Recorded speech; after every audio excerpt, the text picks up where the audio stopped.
这出有点太难了。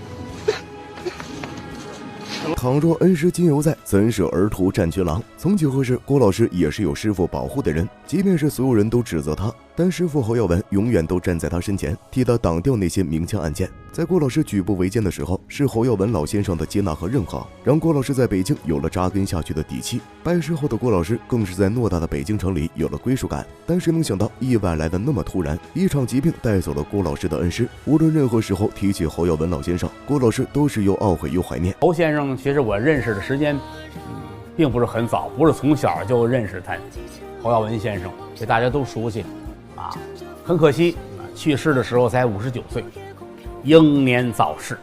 如今的相声已经逐步走向百花齐放的场面，郭老师用自己的实力和影响力，让越来越多的相声同行有饭吃。只是看着如今的盛世，郭老师始终都遗憾未能让恩师侯耀文看到这一幕。面对恩师，郭老师心中始终有懊悔，不仅是遗憾未能见到师傅最后一面，还懊悔自己没能早点察觉师傅的不对劲。2007年春天，侯耀文一反常态的主动要求在徒弟郭德纲家中留宿。这一夜，他和徒弟彻夜长谈。那一晚上，他跟我说了无数的话，跟我讲了很多的相声界内外的机密。其中很多事情我如果说出来的话，会震惊全世界的。那时的老郭还没意识到不对劲，只是震惊于师傅说出的相声界内外的惊天秘密。除此之外，那年郭德纲还早早的订好了师傅过60大寿的酒店，准备带着徒子徒孙给师傅庆祝生日的郭德纲，怎么都没想到，在师傅生日的前1个月，就这么猝不及防的与世长辞。也是侯耀文去世后，郭德纲带着一众徒弟在相声界处处碰壁，无论是郭德纲个人的攻击，还是德云社正常演出的阻拦，郭老师在失去师傅之后，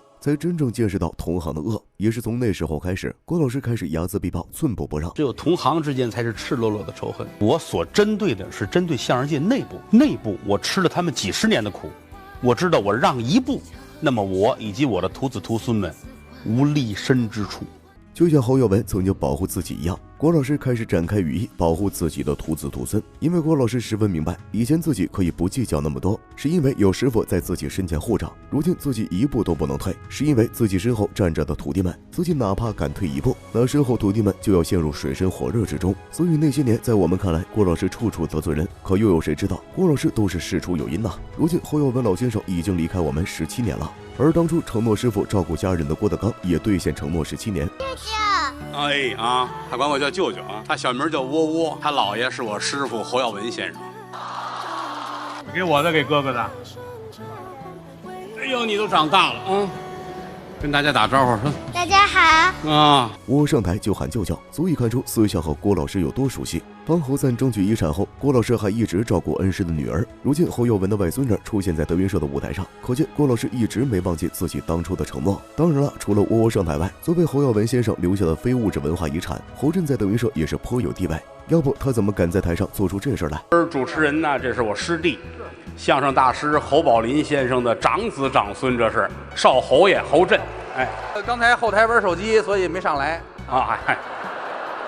岳云鹏算是笑到停不下来了，毕竟能让自家师傅如此无奈的也只有侯震了，要不然侯震怎么敢在演出返场环节魔改郭德纲叫小帆呢？一见公主到领间，不由心中记心间，站立宫门叫小帆，叫小帆，叫小帆，叫小帆，拦着点啊！失去亲人不是一时的伤痛，而是一辈子的潮湿。或许如今年年纪念恩师的郭德纲已经接受了失去师傅的悲痛，当看见自己的徒弟时，郭老师也会怀念当初那个保护自己的恩师。您喜欢这样的郭德纲吗？评论区里告诉我吧。今天又是期待9凉来看我视频的一天，喜欢的话点个关注呗。